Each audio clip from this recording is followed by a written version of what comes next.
Hi, welcome to our channel where we share the most intriguing stories. When I bought the old Victorian house on the edge of Maple Grove, I expected creaky floors and quiet nights, not a war with the HOA queen, a buried secret in the basement, and a mystery that tied my home to a crime no one dared to solve. Some houses don't want to be forgotten. I moved into the old Victorian house on the edge of Maple Grove 2 years ago. And from the moment I stepped out of the U-Haul, I knew I'd made the right choice, and that I'd made enemies. The house had stood there since the early 1920s, tall and brooding with its steep gables and wraparound porch, like it had witnessed 100 years of neighborhood nonsense and was just waiting for someone quiet enough to appreciate it. That someone was me, Logan Brooks, 45 years old, writer of detective fiction, connoisseur of solitude, sworn enemy of suburban small talk. I'd barely started unloading boxes when she appeared. She walked up the front path like she owned it, a stiff little woman in a salmon-colored blouse, hair set like concrete, smile stretched tight across her face. She didn't introduce herself right away. First, she looked the place up and down with visible disapproval, like I'd just parked a garbage truck in front of the Louvre. Then finally, Glenda Marshall, president of the Maple Grove Homeowners Association. I offered a hand. She didn't take it. "Just wanted to personally welcome you," she said, eyes flicking to the rusted iron fence around my yard. Though I must say, this property is quite the departure from the architectural integrity of the neighborhood. I didn't blink. "Thanks. Bought it for that reason." Her eyes narrowed. "The fence," she continued undeterred, "doesn't meet HOA standards. And that oak tree in your yard, it looks dangerous. Likely needs to be removed before it drops a limb on someone's Prius." I gave a small nod, half amused. "Well, good news. This house isn't part of the HOA. Was built long before this place was a grove of anything but raccoons and moss." That was the first time she said it. That line I'd hear again in various forms. We'll see about that. Over the next several months, the war came slowly, passively, like poison slipped in tea. I received my first official letter from the HOA within the week. Alleged violations, mismatched exterior color palette, non-standard mailbox, and visual disharmony with adjacent properties. It went straight in the trash. Then came the second, and the third. By month 6, I'd racked up over a dozen letters. They got increasingly specific and absurd. One cited the unsightly nature of exposed brick. Another claimed that my antique porch lamp posed a thematic conflict with modern neighborhood lighting design. That one almost made me laugh. Then it wasn't funny. She tried to petition the local zoning board to have my property annexed into Maple Grove's jurisdiction. 3 times. All failed. Turns out legal boundaries are harder to manipulate than a neighborhood bake sale. But it showed me she wasn't just annoying. She was obsessed. I started getting looks from neighbors. The kind that last a second too long. The kind that silently ask, "You hiding bodies in that cellar, writer man?" Rumors were floating. That I was a recluse. That I worked with disturbing materials. That I might be on something. One brave soul even asked me if I was really writing books or just saying that while watching people. Funny thing is, I was writing. My basement workspace had become a kind of bunker, lined with books, stacked with research, littered with coffee mugs and discarded drafts. In that quiet, musty space beneath the house, I was halfway through a manuscript that would later become a bestseller, but upstairs, war was brewing. I tried ignoring it. I didn't file complaints, didn't respond to letters. I thought, if I starve the fire of oxygen, maybe it'll burn itself out. But with people like Glenda Marshall, oxygen isn't the fuel. Power is. Control is. And what drove her nuts, what made her genuinely dangerous, was the fact that she couldn't control me, couldn't even touch me legally. I was a loophole in her perfect little empire. So she tried something else. Little things started happening. HOA drones with clipboards parked across the street, pretending to check curb alignments. A guy with a camera came by to photograph unique landscaping for the HOA newsletter. I caught another woman peeking over my fence, whispering into a Bluetooth headset. I waved. She ran. I installed cameras, 4, then 6. All discreet, all motion sensitive. If someone was going to snoop around my property, I'd know. I started saving the HOA letters, scanning them, archiving every scrap of paper and every attempt at friendly outreach. If this went legal, and it smelled like it might, I wasn't going to be caught off guard. And through all this, Glenda smiled. She waved when she passed my house. She left tiny cards with her picture on them, working for a better Maple Grove. I never once saw her without her clipboard or her faux concerned tone, but behind her eyes, I saw it. That boiling, brittle kind of rage you only find in people who've never been told no. She wanted me out. She wanted the house gone, absorbed, neutered. And every day that I quietly sat there, sipping my coffee, reading old mysteries, and not giving in to her psychological HOA waterboarding, was a day she got a little closer to snapping. I didn't know it yet, but she was already planning something. And it wasn't just about mailboxes and paint colors anymore. It was about history and revenge. It started with whispers, not the metaphorical kind. Literal whispers between neighbors on their driveways during dog walks behind car doors that hadn't quite shut yet. I noticed it first when Susan from across the street, who normally waved at me while pruning her hydrangeas, began ducking behind her SUV when I stepped outside to get the mail. Then there was Carl, who used to jog past my house every morning. Suddenly he was taking the long route down Magnolia Avenue. Something was off. Again. The confirmation came on a Saturday morning when my neighbor Bill, the only one in this HOA-ridden suburb with a functioning conscience, stopped me as I was wheeling my trash can to the curb. "Hey, Logan," he said, lowering his voice like we were discussing a criminal enterprise. "Look, I just wanted to give you a heads up. Glenda's been talking again." I blinked, and here I was thinking she finally got laryngitis. Bill didn't laugh. That worried me. "She's saying you were at her house the day her grandmother's brooch disappeared." I froze. "Come again?" "Yeah, says it's a family heirloom. Real old, platinum, emeralds, worth at least $15,000. Says she had it out during some garage sale last month, and after that, it vanished. She thinks I stole it. She's saying you were lurking near her property that afternoon. I told her that didn't sound like you, but..." He shrugged helplessly. "You know how people are." That was putting it mildly. In reality, I hadn't even been in town that day. I'd been in Portland for a meeting with my editor. I had receipts, email timestamps, even a damn parking ticket from downtown. But none of that would matter once the suburban gossip engine got going. You couldn't outpace a rumor on foot. It was already in people's heads. And the kicker, there hadn't even been a garage sale. Not one I saw. I checked my surveillance footage from the supposed date. Nothing. No tents, no tables, no crowds. Just Glenda mowing her front lawn like a Stepford Sentinel. I could have let it go. But something about this felt off script for her. She was usually more subtle. Petty violations, bureaucratic maneuvering, psychological warfare. But this was escalation. This was character assassination with malicious intent. That night, I dug deeper. I started pulling the files I had saved about Glenda. Yes, I'd started one. Call it habit. Writers are hoarders of details. Photos from HOA pamphlets, public meeting minutes, a few quotes she'd given the local paper. I wanted to know why she was so obsessed with my house, and then I found it. An article from 23 years ago. Local paper, headline, "Private Investigator Walter Marshall retires after 2 decades of service. Husband of Glenda Marshall. Deceased now, of course. Died of a stroke according to the obituary. He'd been a well-respected PI in town. Helped with insurance fraud, civil disputes, missing persons. But what really caught my eye was one line near the end. Marshall declined to comment on his final open case, which sources say involved a long unsolved disappearance tied to a historic property on the outskirts of Maple Grove. I read that line 5 times. Outskirts of Maple Grove. I went to my basement, pushed aside boxes, found the old deed to my house, the one I'd had scanned and notarized after Glenda's first attempt to absorb my property into her authoritarian HOA fantasy. There it was.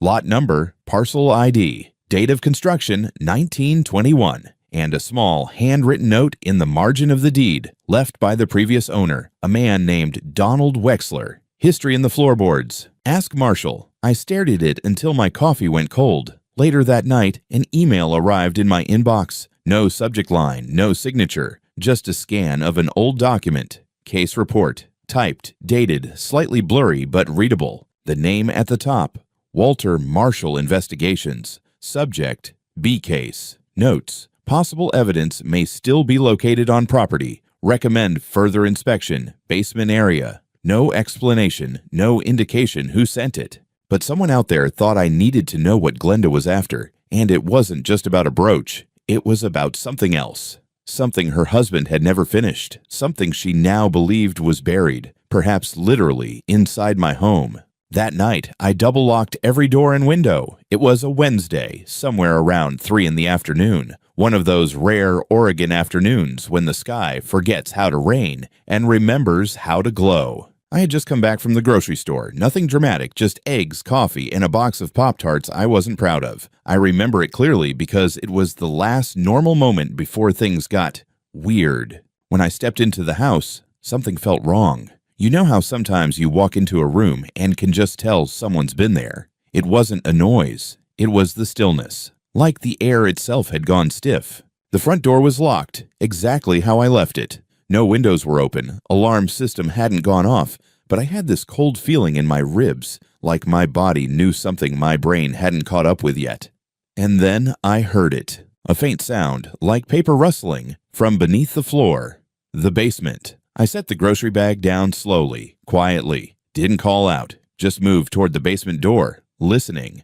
The steps creaked under my feet as I descended, heart pounding harder with each one. What I saw stopped me cold. There, in the middle of the basement, my basement, was Glenda Marshall. Dressed in her usual pastel cardigan and pearls like she was heading to Sunday brunch, hunched over one of my cardboard boxes like a raccoon in church. She had pulled out stacks of papers, my manuscripts, notes, even old journals, and was flipping through them like she was cataloging evidence. Next to her, the box of rare books. My collection, some of them nearly a century old, had been opened. Gloves on her hands, her handbag beside her, unzipped and waiting.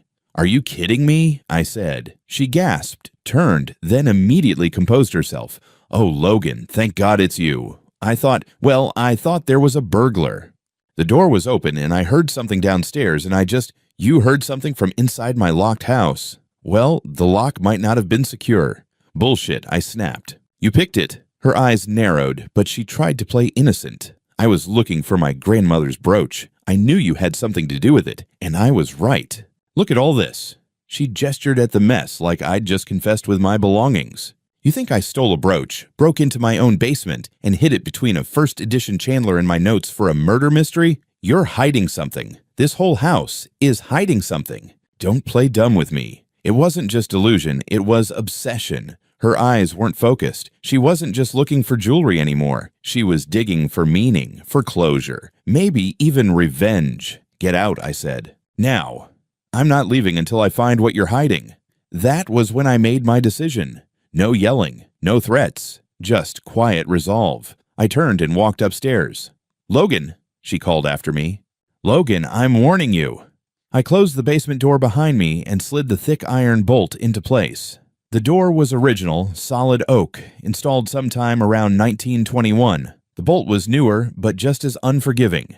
When it clicked into the frame, it made a sound that echoed louder than any scream she could muster. There was a beat of silence. Then the banging began. "Let me out. This is unlawful imprisonment. I'll sue you. I'll have your property condemned. You're finished. You hear me?" I stood there for a moment, listening to her panic rise. Then I walked into the kitchen, made myself a cup of coffee, and dialed 911. The dispatcher sounded confused at first. "You have an intruder locked in your basement." "Yes." "Are they armed?" "Only with delusions of grandeur." I explained the situation calmly. Someone had broken into my house. I had contained them without violence, and I was requesting law enforcement. They assured me someone would be dispatched immediately. Glenda continued to rage from below. She screamed, cursed, threatened. At one point she sobbed dramatically, claiming she couldn't breathe. Then she started demanding water. I ignored her. I sipped my coffee slowly, watching the live feed from the camera above my front door. 20 minutes in, a patrol car appeared, then another. I walked to the basement door and said through the wood, "You're about to have company. I suggest you start rehearsing your apology." She screamed something incoherent. I didn't reply. Instead, I walked calmly to the front door, opened it, and greeted the sheriff like an old friend. Sheriff Douglas looked like the kind of man who preferred a fishing pole to a pistol. Broad shoulders, thinning hair, khakis that hadn't been ironed since the Bush administration. When he stepped out of the cruiser, he gave me a nod like we were meeting for coffee, not dealing with a self-declared hostage situation. "Mr. Brooks," he said, adjusting his belt. "You've got quite the story for me today. "You have no idea," I replied, stepping aside to let him in. Behind him came Deputy Harris, younger, quieter, eyes scanning everything like it might explode. I led them to the basement door. "She's in there?" Douglas asked. "Still shouting," I said, "though she's moved on from threats to promising legal apocalypse." He nodded once, then rapped on the oak with his knuckles. "Mrs. Marshall, it's Sheriff Douglas." I'm opening the door. From inside, an operatic scream. "Arrest him immediately. He imprisoned me. He's dangerous. I've been held against my will." Douglas sighed. "Stand back." I unbolted the door. It creaked open like a scene out of a Victorian ghost story. And then she was there, wild-eyed, disheveled, hair askew like she'd fought a poltergeist, and lost. She pushed past me, straight into the sheriff's face. "I demand you arrest this man." He locked me in a basement, like some kind of twisted lunatic. I came to talk about the brooch, and he locked me in a dungeon. Douglas held up a hand. "Ma'am, slow down. Let's back up. What exactly were you doing in his basement?" "I was investigating," she shrieked. "He stole my heirloom. I had every reason to suspect." "You had a warrant?" he asked. She blinked. "A key? Permission to enter?" His door was unlocked. "No, it wasn't," I cut in. "I lock it every time I leave. And I have proof." I pulled out my phone and opened the app for my front door camera. A clear video, Glenda approaching, looking around, then producing a slim black tool from her bag. She worked the lock for nearly 5 minutes before slipping inside. I watched her expression change as she realized what was coming. There's a moment in every bad liar's life when the wheels come off, when denial turns into a desperate calculation. She stood there, lips trembling, eyes flicking between us. That doesn't prove anything," she muttered. Maybe I found the key. I could have found it." "In your bag?" I said. "Right next to your burglary kit." Douglas turned to Harris. "Get a bag ready. We're going to need a statement. And gloves." That should have been the end of it. But Glenda wasn't done yet. Not by a long shot. As Harris stepped outside to radio in, Glenda leaned in, voice lower, venomous. "You'll regret this, Sheriff. You think you're untouchable?" Douglas raised an eyebrow. "You threatening me?" She smiled sweetly. Too sweetly. "Just reminding you who supported your last campaign, and who knows people in the mayor's office." Douglas stared at her for a long, hard moment. "Ma'am, if you think political pressure is going to help your case, you're more deluded than I thought." She turned bright red. "I will be speaking to your superiors." He stepped back, stone-faced. "By all means. But first, you're going to answer some questions, and you're not going to interrupt me again, or I'll add obstruction to your list." Glenda went quiet, but her eyes kept burning holes through the room. Back on the porch, Harris gave Douglas a look. "Dispatch says she's been making noise all over town about that brooch. Might be worth talking to the insurance company, see if a claim's already been filed." "Good idea," Douglas said. Then, to me, "We're going to have to process this formally, Mr. Brooks.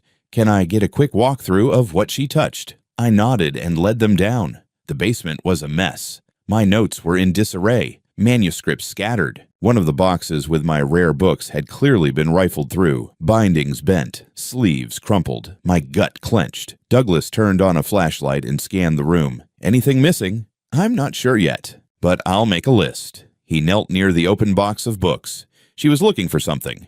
And not just a brooch. "I think she's after more than she's letting on," I said. "I think this has something to do with her husband." Douglas looked at me sharply. "Walter Marshall." I nodded. Now that's a name I haven't heard in years. I didn't elaborate. Not yet. I still wasn't sure what I was sitting on. All I knew was that a dead private investigator had unfinished business in this house, and his widow had just tried to tear through it like a raccoon with a grudge. An hour later, Glenda was escorted to a cruiser for questioning. Not in cuffs, not yet. But the neighborhood had already started watching. Curtains twitched, lawns were suddenly very busy, and as she was driven off, I could see it in her face. This wasn't over. Not for her, and definitely not for me. The house felt heavier after Glenda was gone. Not quieter, just heavier, like the walls themselves were holding their breath. I spent the next hour in the basement cataloging what she'd touched, moved, and potentially taken. She hadn't just rummaged, she'd targeted.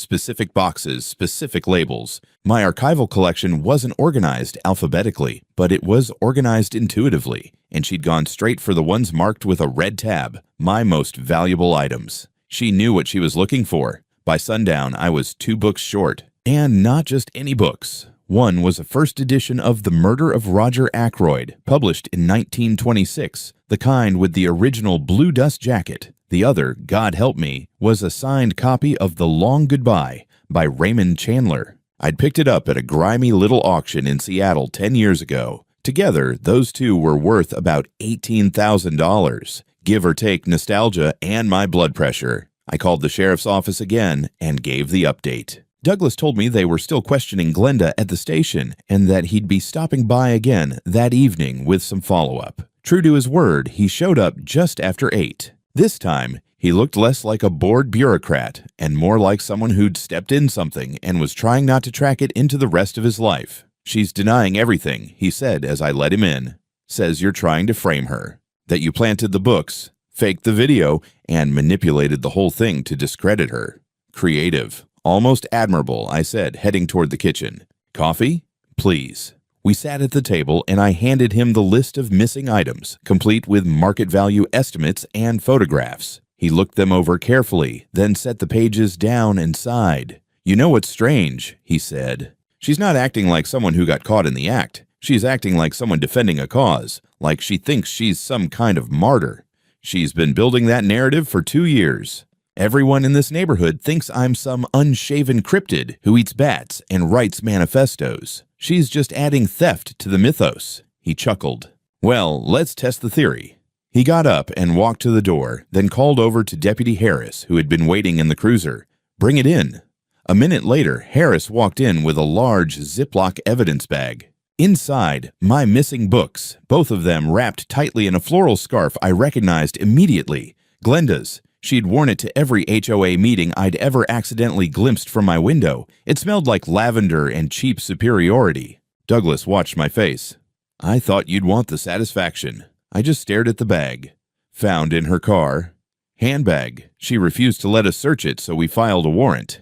The judge didn't take much convincing, given the footage and the forced entry. When we opened it, well, surprise. "Not really," I said. "But thank you." Douglas paused. "There's more." I looked up. We found text messages on her phone. Messages that suggest she wasn't working alone. There's a guy, SW, sending her updates, telling her what files to look for, what labels to search. The messages are coded, but not exactly subtle. My stomach tightened. "You get a name." "Stephen Wells. Ring a bell?" I leaned back, nodding slowly. "Yeah. Vice chair of the HOA. Always quiet at the meetings. Never looked me in the eye. He's been giving her access to internal HOA databases, private records, archived property reports, some of which include documents on your house from before you bought it. Let me guess. Permits, previous owner info, insurance maps, stuff not exactly public." Douglas nodded. "Exactly. We're getting a subpoena for his digital records. We think he's the one who helped her access the old case files." My eyes narrowed. "Walter Marshall's old files?" "Yep." "So she wasn't just obsessed with me," I muttered. "She was finishing something her husband started." Douglas looked at me carefully. "What do you know about that?" I hesitated, then walked to my office and grabbed the scanned document, the one I'd received anonymously. I handed it over. "This came to me 2 nights ago. No sender, no message. But it's a case summary. Walter Marshall. It mentions my property, mentions evidence, possibly being in the basement." Douglas scanned the pages. "Where'd this come from?" "No clue." "My guess, someone in the HOA. Maybe someone fed up, or someone playing both sides." Douglas set the document down with a heavy breath. "Well, that explains why she was so desperate to get in here. She wasn't looking for a brooch. She was looking for something else. Something she thinks you don't even know is here."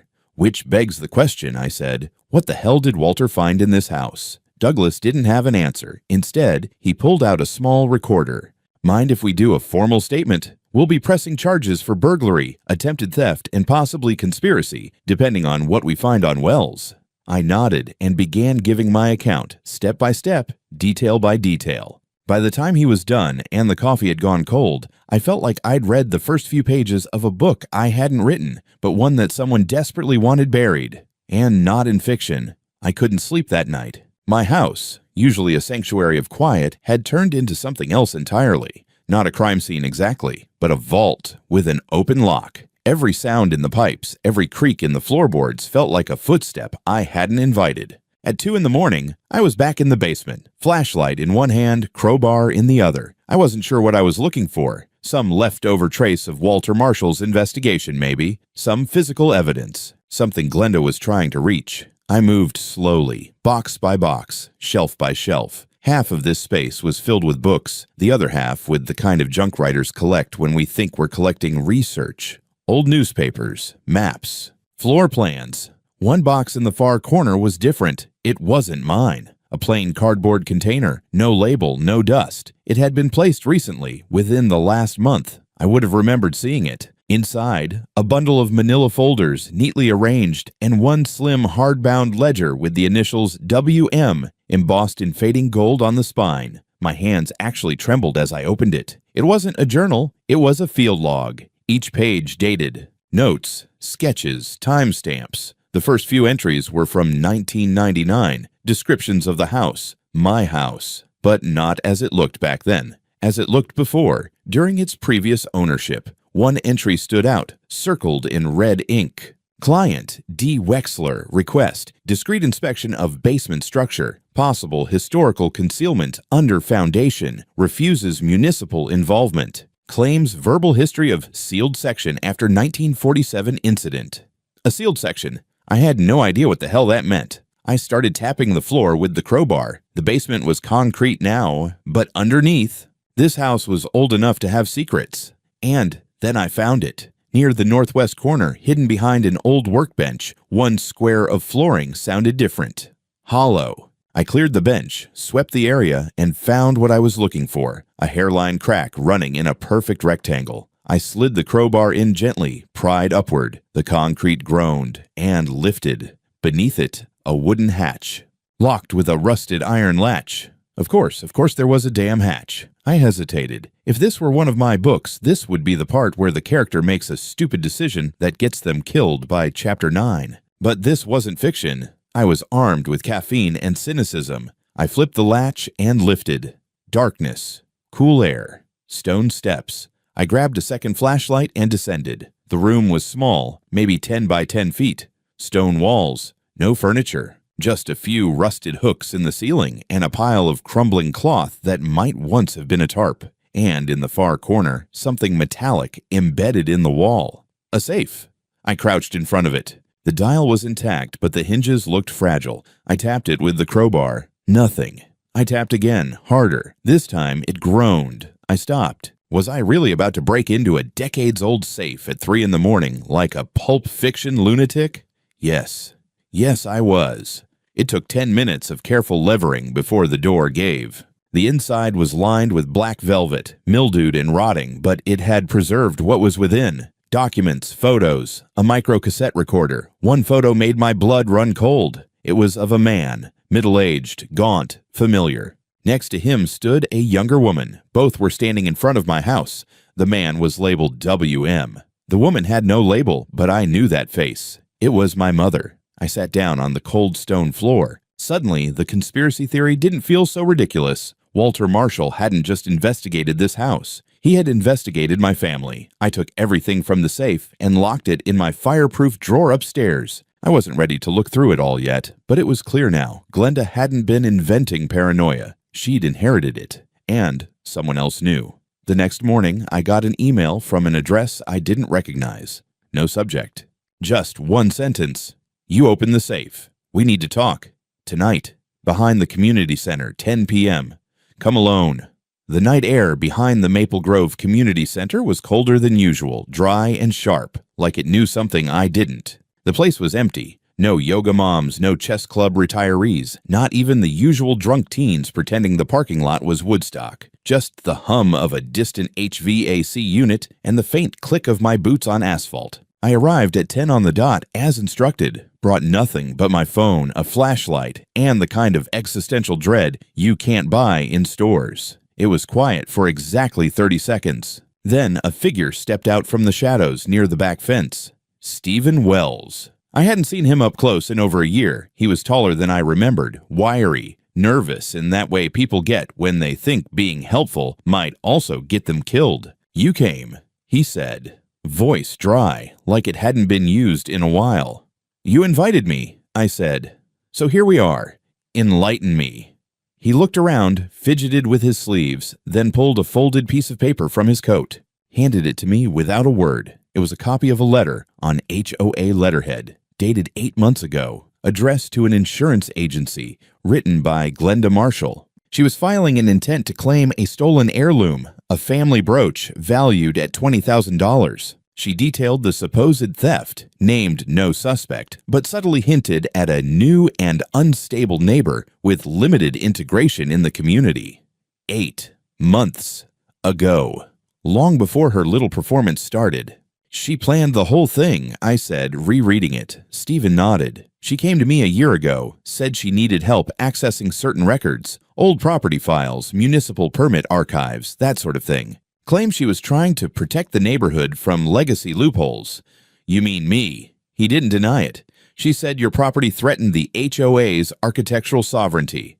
He actually used that phrase. I almost laughed. Almost. "But that's not what this is about anymore, is it?" I said. "It's about her husband's case, the one he never closed." Stephen swallowed. "She found some of his old notes after he died. Became convinced that something dangerous, incriminating, was hidden on your property. She never told me what exactly, just that if she could find it, she could destroy any trace of whatever it was." I pulled out my phone and opened a photo of the documents I'd found in the basement safe. Held it up. "You mean these?" His eyes widened. "Where did you—" "In a sealed room under my basement, hidden since the late 40s. Walter Marshall knew something. Something tied to my mother." Stephen looked like he was about to throw up.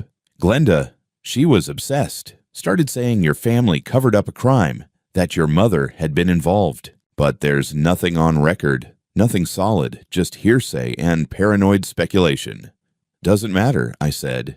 "She believed it, and she tried to frame me for theft to justify digging through my home without a warrant." He shook his head. "She didn't care if the brooch was really stolen. It was insured. Filing the claim was step 1. Planting it on you, or in your house, was step 2. The real goal was destroying Marshall's original file before it reached someone else." "Too late for that," I said. Stephen looked relieved. "Good. Then maybe I can sleep again." "Why are you helping me now?" I asked. He hesitated. "Because she's already trying to flip it on me. Says I acted alone, that I accessed records without her knowledge. She's throwing me under the bus, and I've got nothing left to lose." "Do you have more?" I asked. "Emails, messages?" He nodded. "Everything. I archived it all. I was afraid. But now—" He reached into his coat again and handed me a flash drive. On that drive are transcripts of every message, voice note, and email she sent me, plus the HOA logs I accessed on her behalf. Enough to bury her? Enough to cremate her. Before I could say anything else, he turned and walked into the shadows, melting back into the quiet night like a guilty conscience. I drove straight to the sheriff's station. Douglas was still there, working late like always. When I told him what I had, he didn't even bother with small talk. Took the flash drive, loaded it up, and spent the next hour skimming through it with a look on his face like he was chewing drywall. "Well," he said at last, "looks like we've got enough to add conspiracy, insurance fraud, falsification of records, and unlawful data access. And the brooch. She reported it stolen 6 weeks before she planted it. Claimed she'd noticed it missing during a charity sale that no neighbor remembers happening. That's premeditated fraud, and a very stupid lie. She's going to jail," I said. "She's going to court first. But yeah, it's looking like felony territory." I left the station that night feeling lighter, not victorious, not yet, but like someone had handed me the final chapter to a mystery I didn't even know I was part of. The ghosts in my basement finally had names, and Glenda Marshall was about to answer to every single one of them. They say justice moves slow. They're right, but when it moves, it crushes.